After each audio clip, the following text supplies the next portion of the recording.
de alienação parental é o termo proposto por Richard Gardner em 1985 para a situação que a mãe ou o pai de uma criança a treina para romper os laços afetivos com o outro genitor, criando assim fortes sentimentos de ansiedade e temor em relação ao outro genitor. Os casos mais frequentes da síndrome de alienação parental estão associados a situações onde a ruptura conjugal gerou para um dos genitores uma tendência vingativa muito grande. E hoje no Em Pauta nós vamos tentar então entender um pouco mais o que é alienação parental, saber como lidar com isso, de que forma também o município de Novo Hamburgo colabora com para romper, esse ciclo de alienação parental. Por isso, está aqui comigo o Fernando Marco, diretor da Associação Brasileira Criança Feliz, também a Sônia Rodrigues, conselheira tutelar, e a Isabel Glasser, também aqui conosco, ela é secretária executiva do Conselho Tutelar.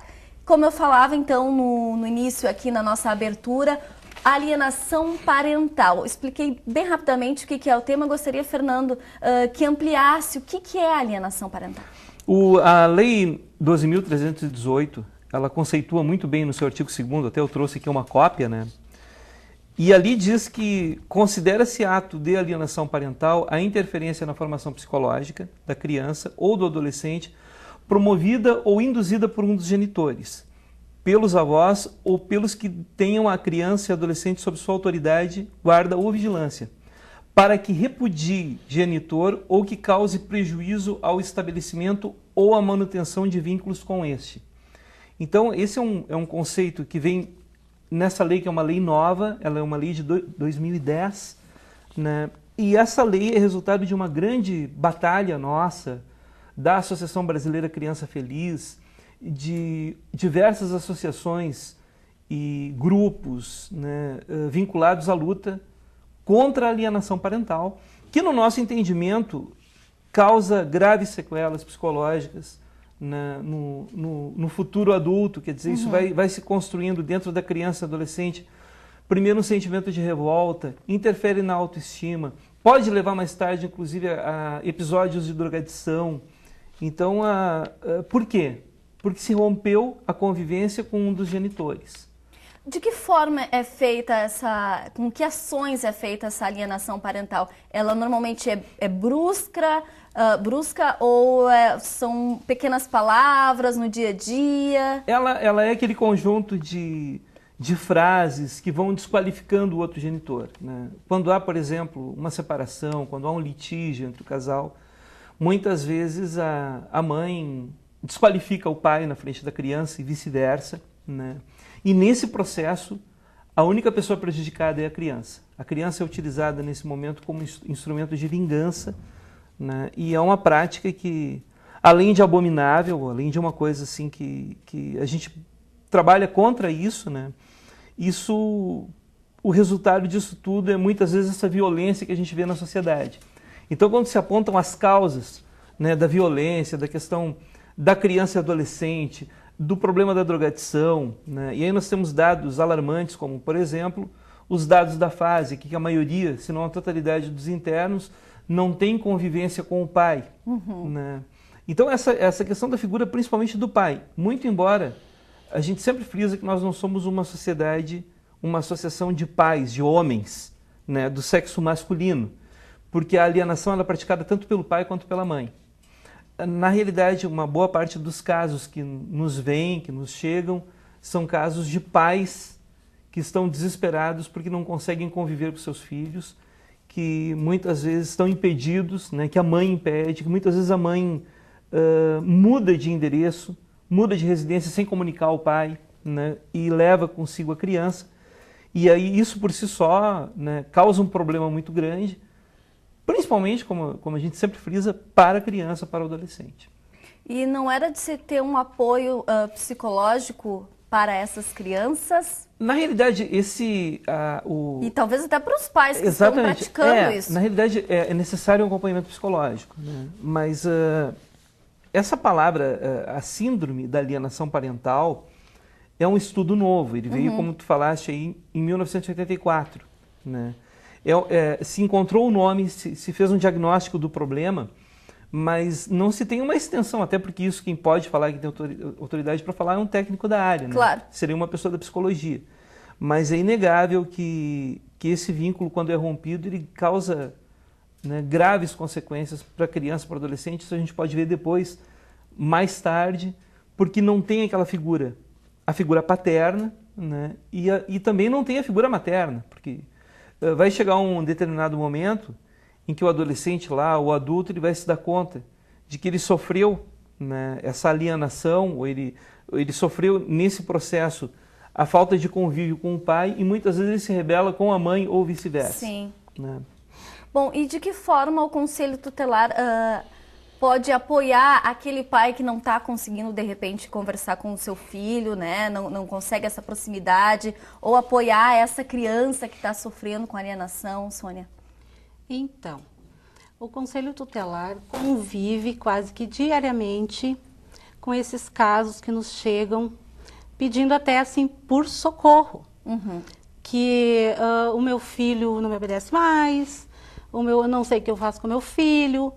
E assim, a princípio, tu não consegue detectar, né? Vamos lá, vamos ver o que está acontecendo. Então, tu busca a história, né? O antes. As causas dessa rebeldia. As causas dessa rebeldia, que tem rebeldia que chega ao ponto assim até de quebrar tudo dentro de casa. Uhum. Como bem já falou o Fernando, né, até procurando refúgio nas drogas. Uhum. E muitas outras situações presentes ali no psicológico dessa criança, desse adolescente que foi prejudicado com tudo aquilo que aconteceu da briga do casal, e muitas vezes os avós, os tios, isso se estende a toda a família. Então, a alienação parental não se pode dizer que é só entre pai e mãe. Só entre pai e mãe, não. Tem muitos avós que nos chegam também que eles vêm se queixar da situação, mas tu vai ver, eles é que estão alienando a criança para não gostar da mãe, para não gostar daquele pai, ou vice-versa.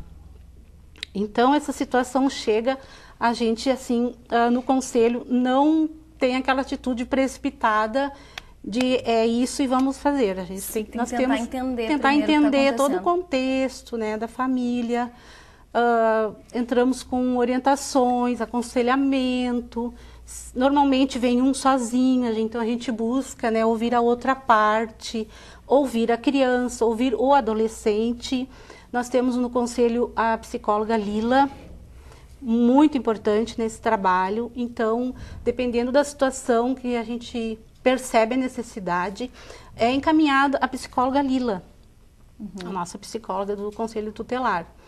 E ali ela conversa várias vezes, é chamada a criança sozinha, o pai, a mãe ou quem for da família, né, que seja envolvido na situação. Não conseguindo, muitas vezes, reverter aquele, conscientizar, né, porque tem pai e tem mãe que não aceita. Aí a gente vê assim que na cultura eles não estão ainda entendendo que isso até chega a ser um crime. Sim. Porque é crime, a alienação parental é crime contra aquela criança, aquele adolescente. Então a gente conscientiza, a gente mostra, a gente percebe a admiração que isso tu está cometendo, né? Você está cometendo até um crime, né? Contra teu filho, contra tua filha. Isso é um prejuízo. A extensão do prejuízo que pode causar. A criança começa a não querer ir na escola, fica rebelde na escola. Eu ia perguntar quais são os sinais assim que uma criança pode dar? Muitos. Não quer mais estudar, não quer fazer. Revolta com a professora, não quer mais na escola. Então, aquilo vem também da escola para o conselho. A escola também procura. E o prejuízo, a repercussão é muito grande, muitas vezes, infelizmente, até irreversível na vida dessa criança, desse adolescente. Temos casos assim, posso dizer assim, 50% do atendimento que tu pega, que nós pegamos lá, aparentemente não, mas no fundo tu vai ver, aconteceu uma alienação parental na vida dessa criança. Uhum. Tudo vem da família, né? Então isso é um prejuízo muito grande. Tudo vem da família. E olha, a gente tem percebido que independente de classe, Isso é independente importante de colocar. classe social. Na classe média, até na classe alta, a gente percebe que isso acontece também. E até naquelas famílias mais informadas, acontece também. Dá para ir até parental. além. Cada um de nós conhece algum caso de pessoa próxima, ou da família, ou um amigo, ou um vizinho, que está com esse problema. Bom, Então a extensão é muito grande, assim, e é uma coisa incrível que até pouco tempo atrás as pessoas não se davam conta, né? Até por uma questão cultural. Nós vínhamos conversando que automaticamente o juiz da guarda sempre, né, tirando raríssimas exceções, a guarda sempre é da mãe. Mas como é que vai se analisar? Até por uma questão cultural. A mãe sempre foi, né, aquela que ficou em casa com as crianças, né, com os filhos.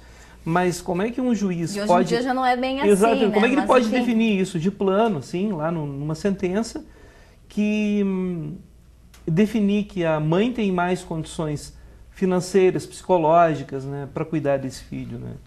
Então, isso, e aí entra uma grande luta nossa no Congresso Nacional, uma luta da Associação Brasileira Criança Feliz, que é a luta pela guarda compartilhada.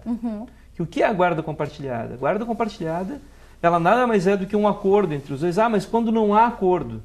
Quando não há acordo, o nosso entendimento é que se o juiz verificar que há efetivas condições dos pais, dos genitores, de ficar com essa criança, ele deve deferir mesmo assim a guarda compartilhada, né? Esse é um entendimento que nós temos, que a gente está aprofundando essa discussão no Congresso, né?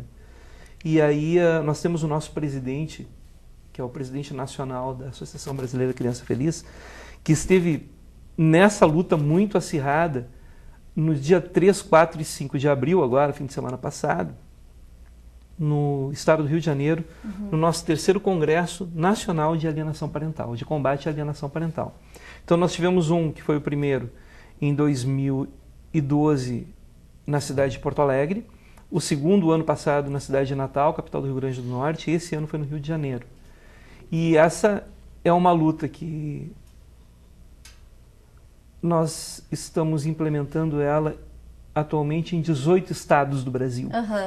Então, um movimento que nós começamos aqui, é bem da verdade, a Associação Brasileira Criança Feliz, ela tem sede no estado do Rio Grande do Sul. E que nós conseguimos então levar essa ideia, tanto que o ano passado o nosso presidente teve a oportunidade de aparecer num programa de grande audiência, né, da Rede Globo, eu posso dizer.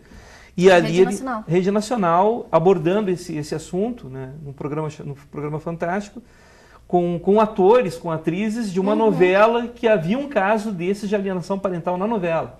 Então, isso tem despertado, primeiro, a curiosidade, né, a preocupação dos políticos. Nós temos vários senadores parceiros dessa causa, vários deputados federais que estão apoiando essa ideia, né?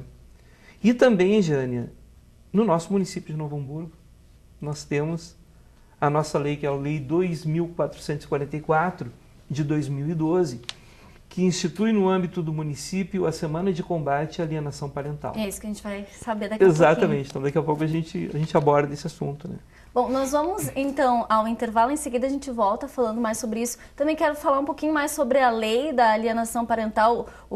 É um crime, né? Foi colocado aqui, mas de que forma há essas punições e se é que elas existem. Daqui a pouco a gente fala sobre esse assunto. Nós vamos ao intervalo. Em seguida, alienação parental é o tema do Em Pauta de hoje.